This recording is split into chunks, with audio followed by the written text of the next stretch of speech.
How heavy should you be lifting if you're rehabilitating a slap tear? This is something that I get asked quite a bit, and especially within the UMS online personal training where I'm coaching people to rehabilitate their slap tears, and they want to know, how heavy should I be lifting? Because, you know, for a lot of you, if you've been training for a while, you've probably heard of the term RPE, the rate of perceived exertion.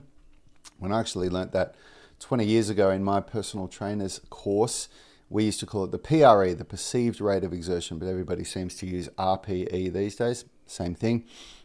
And so a lot of people want to know, and it's something that you really should know because it's very, very different to regular gym training. And I'll actually even talk about what kind of RPEs you should be aiming for just in your regular training as well. We'll talk about what failure means, what the benefits of going to failure are, what the benefits of going close to failure are, and also what the risks of going to failure are, and not even just the risks, but the problems associated with it. And there's definitely some real problems that can happen if you're going too high on your RPE when you're doing slap tear rehab. So I'm going to be talking about all of that today for you. But before I do that, I'm going to take a moment to thank our sponsors, VPA Australia. These guys are the backbone of my transformation. I have had, ever since I had a slap tear, I've really doubled down on building muscle because I just wasn't strong enough for all of the calisthenics work that I was doing, and that's why I suffered a slap tear. And you can see this is a picture of me back in my 20s. I'm in better shape now at 46 than I was at 26 by a long shot. I know that that's not considered fat or overweight by the average person, but I was really sucking it in there for that picture while I was down at the beach. And you can just see such a difference in my muscle mass. Like if you look at my arms and my chest and my lack of lats, I really had no upper body strength back there. And to get from here to here, one of the biggest things that changed in my life was that I started taking protein. I started taking a really good protein, a whey isolate, a WPI, and Yanni and I searched near and far to find the highest quality protein that we could find, and VPA is Australian made grass-fed, it comes from Australian grass-fed cattle, which makes it the highest quality. It's only got 3 or 4 ingredients in it, very low in sugar and a very high protein content as well. I think it's got 26 or 27 grams of, I think it's 27 grams of protein per 30 gram serve, whereas competitors will have like 22 or 23 grams of protein per 30 gram serve, which means that they have more crap in them. And so if you're overseas, you can organize a flat shipping rate if you contact VPA, and if you use my code RAD10, RAD10 at checkout, you can get a sweet 10% discount. So go and check them out because they are, like, honestly, you know, I sort of rejected the idea of using supplements for a very, very long time. I just sort of went down this rabbit hole and listening to people that are preaching that you don't need supplements as long as you're, you know, getting the right nutrition and eating the right food. And it's true, you're not going to be necessarily unhealthy. You're not going to have health problems. But if you want to build muscle and if you want to get in the best shape possible, then supplementation is absolutely an important part of that process. So so let's talk about RPE, rate of perceived exertion, when you're doing slap tear rehab, because it's very, very different to a general gym workout. So what happens when you have a slap tear? Slap tear is superior labrum anterior posterior. So it's a tear that is on the labrum up here on the superior part. So the labrum is this sort of cartilage connective tissue that sits in the shoulder socket there, and the humerus sits in against it, and you get this tear at the top of it that runs from anterior to posterior. So that means it runs from the front to the back of your shoulder.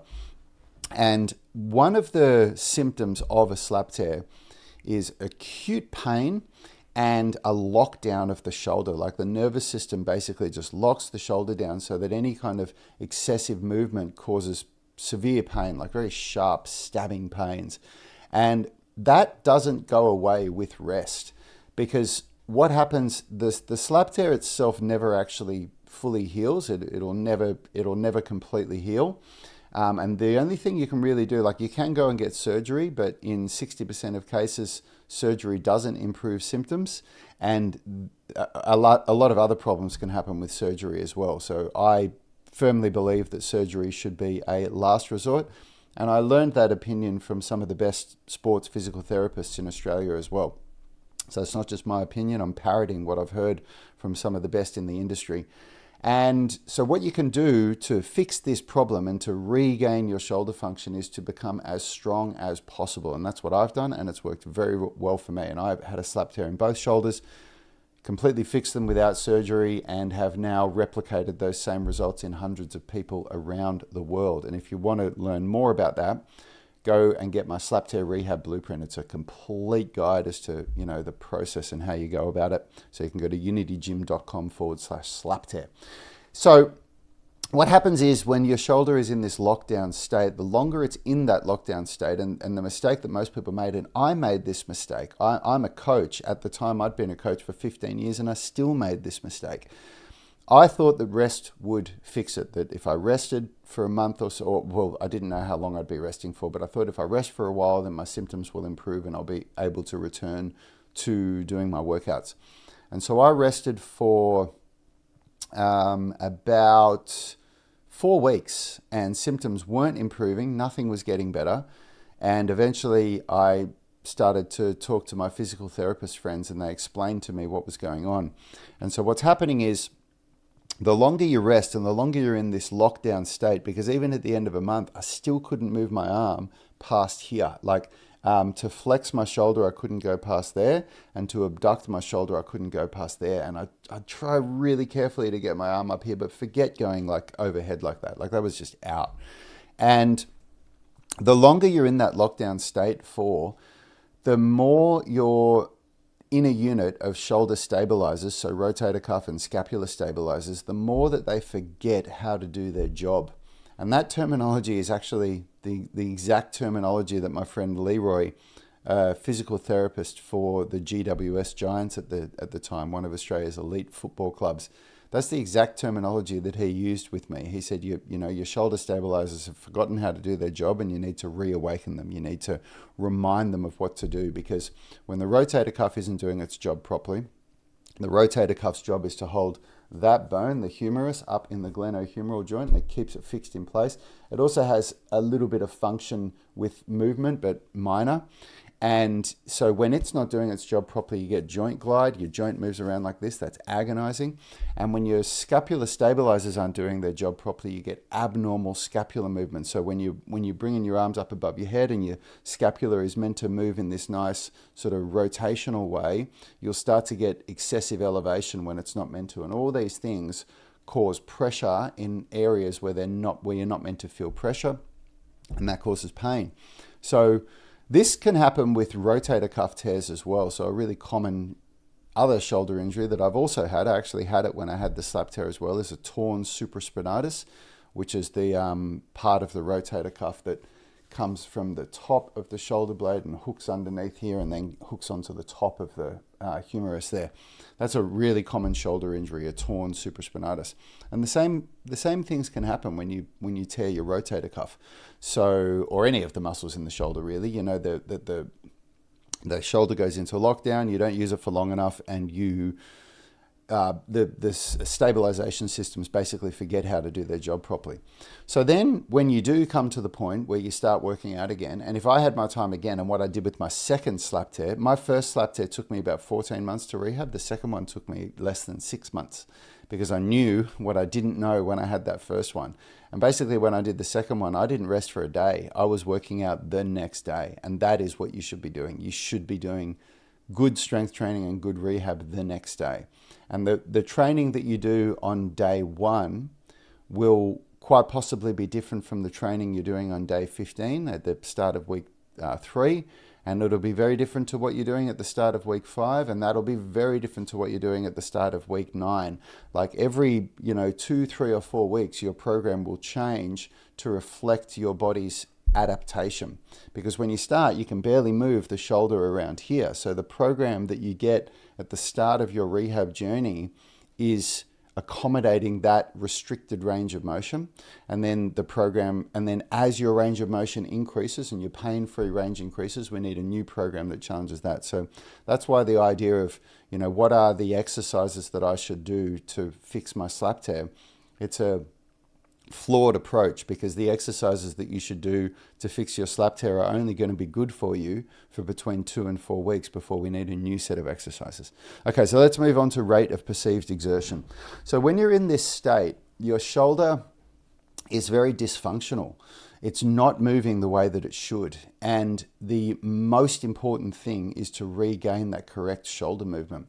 So the most basic exercises will be very, very hard for you to perform correctly. In this stage, people report having like a clicking sensation when they move their shoulder, and sometimes like people use the word catching. I can remember that sensation where even when I was able to start regaining some of this abduction here, my shoulder would catch. Like I'd get to this point where my arm would come up and it would feel like if I tried to go past it, I was going to get some really sharp pain, and it would. Like if I tried to do it in one motion, I'd get a really sharp pain at this point. And so if I slowed it down, it would get to this point where it would catch, and I'd have to I don't even know how to describe it. I just had to move it in a funny way, and then I'd move past that point and it would go past it. And you can also, there was like this clicking and grinding sensation. Like you could put your hand on my shoulder and you could feel this, like it was like this clicking sensation that was going on, like things were just rubbing on each other the wrong way. And you could hear it as well. You could hear this, when my shoulder would move in different positions, like the external rotation pattern up here, you'd hear this like that. And fortunately for me, and this is a really important thing, it's a really important part of rehab, is having somebody that is really confident about the process that you're on, that you can question, because a lot of the problems that you go through are just head talk, it's head trash. And so for me, those people were the physical therapists that were working at Unity Gym with me. So I was able to talk to them every day, and they were just reassuring me what was going on. And when I was asking them what that clicking is, what's happening, they were always just saying to me, look, there's so many structures in your shoulders. There's so many in your shoulder. There's so many things that it could be. And as long as it's not associated with very sharp pain, then it's okay. And the general rule of thumb is, even if you're feeling this clicking sensation or even pain during the workout or during the set, if it doesn't increase your baseline level of pain the next day, then game on, keep going. But if your baseline level of pain, so if the pain that you're feeling when you're just moving through your day, if that increases, then we need to adjust. And so in this early stage, you're reteaching the shoulder how to move properly. And so you're doing very, very light weights. So the perceived rate of exertion in this phase, I would say for me, it would have been like a 2 or a 3. Like it was barely even on the scale of what a perceived rate of exertion is. And I think the idea of even using a perceived rate of exertion at this stage is not the right way to do it. What the right approach is, that what you're looking for is proper movement, correct movement. And it's very, very hard to do correct movement. Like there'll be cues for each exercise that you'll be doing. So the cue might be that you have to keep your scapula depressed when you're doing an exercise, which is a very common cue in slap tear rehab in the earlier stages. And even in general upper body strength work, it's a very common cue, because one of the most common things that people do incorrectly when they fail with any kind of upper body exercise is that they start to elevate the shoulders. And there's many reasons for that. But basically what happens when you experience muscle failure and you try to push through it, so when the muscles have achieved failure, so that's an achievement, when you're working on hypertrophy or building strength, we're looking to get that to that point of failure. But the body performs what's called a mechanical drop set. So a mechanical drop set, if you might have heard of a drop set before, where you're pressing 50-pound weights, and you go to failure, and then you put down the 50-pound weights, and then you pick up 45-pound weights and you press again. That's a drop set. So a mechanical drop set is when the body gets to a point where it can't lift anymore. It's got no more strength. And so it tries to work out how it can still get the weight from here to here in any way possible. And when the shoulders are in the correct position, one of the only things that the body's got left to do is to try and push the arms into a different position and see if it can get some strength there. But it's completely incorrect, because you're training reps in a way that will build poor movement. It'll build a poor movement pattern. And you're also training reps in a way that don't recruit the muscles correctly. Like if you're doing a chest press, when you elevate your shoulders, you don't recruit the pecs correctly. You start recruiting more deltoid and you start relying more on triceps and deltoids for that movement. And so when we're looking at slap tear rehab, we're far less concerned in the earlier phases about what your RPE is, about how close you're getting to exhaustion, and we're way more concerned about the quality of the movement. And so at this phase, it's really important to film yourself. And in the, in our slap tear rehab in the UMS app, in the online personal training that I provide, we give video review feedback so people can upload their videos, and then I review them every day, and I do a screen recording where I'm talking them through what they need to do. And that kind of feedback is invaluable when you're in your rehab, right through rehab, even through training. Having a coach be able to review what you do is one of the most valuable things you'll do, because you won't realize what you're doing incorrectly. And we get people that have been training for 10 years that come to us and they want coaching for whatever it is, and we start giving them feedback, and they had no idea that they were doing exercises incorrectly. And an example of how this benefits people is we've got people who had been training for 10 years and they are very fit and very strong, but they can't do one chest to bar pull-up. And within 3 months of working with us online, they're doing multiple reps of chest to bar pull-ups because we've coached them on how to engage the scapular stabilizers properly, how to engage the lats properly. And so you think about, like, what could they have achieved if they had have got that good coaching earlier on and they weren't spending 10 years not understanding how to do things properly. But with slap tear rehab, this is vital, because if you're doing the exercises incorrectly, you may achieve some level of relief. You may get to a point where you may get a little bit of a breakthrough where you're like, oh wow, I'm getting a little bit of pain reduction here, and that can be quite empowering, and it can actually make people feel like I'm doing the right thing, I'm going to keep going with this. But if you're not performing the exercises correctly, you will hit a glass ceiling. You'll get to a point where you're still not addressing the dysfunction in the shoulder and the dysfunction in the way that the shoulder's moving correctly, and that will prevent you from progressing beyond a certain point. So at those early stages, we're really looking to make sure that you are moving the shoulder correctly and you're doing it the right way.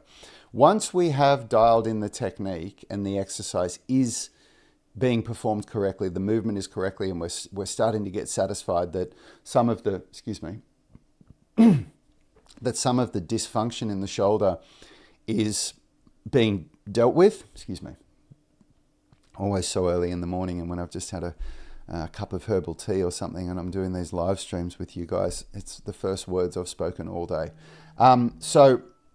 And what happens at that point, we can start to increase the RPE. We can start pushing you a little bit closer towards failure.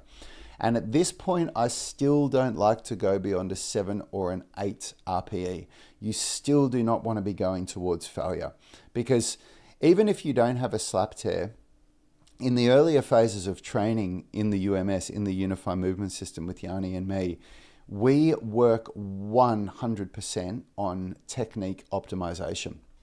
Technique optimization in the earlier phases of training with a coach should be the number one thing that you should be working on. Because as soon as if you want to train to failure, if your goal is to build as much muscle as possible, then failure is definitely important. And even if you want to build as much strength as possible, then you need to learn how to be able to train to failure safely. But when you go towards those points of failure, when you're going towards that 9 or 10 RPE in a set, especially if you're doing low reps, like if you're doing 5, 4, 3, or 2 reps in a set, if your technique isn't on, it isn't dialed in when you're doing an RPE of 7 or 8, then your technique is just going to go to absolute crap as soon as you start pushing towards that 9 or 10 RPE.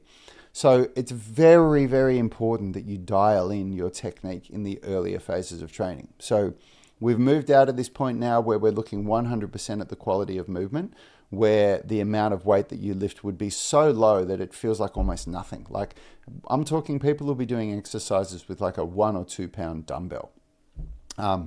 People will even be doing pressing. People that could press, 70 or 80 pound dumbbells in each hand will be pressing with 10, 15 or 20 pound dumbbells, like really light weights that are focusing 100% on training correct movement. So now we're moving up to a point where now we can start doing, the 7 or 8 out of 10, and we're still working on technique. It's all about technique, and it's about training without pain. So I go back to that point where you can train, you can experience maybe a, 1, 2 or 3 out of 10 pain. Pain is subjective, so what people will describe as a 4 out of 10 pain will be the next person's 1 out of 10 pain, and it'll be the next person's 7 out of 10 pain. So it's hard to say exactly how much pain is okay, but then the main thing is, if you feel pain during the set and that's all you feel, that's okay, that's acceptable. If you feel pain still after the set, but it doesn't linger after the workout, not as good, but still acceptable. And if you feel pain the next day, if your baseline level of pain has increased, then that is not good at all, and we need to monitor what it is that you're doing. And I've got a really good video series that you can watch if you go to my channel. Can't remember what it's called. I'll see if I can bring it up here.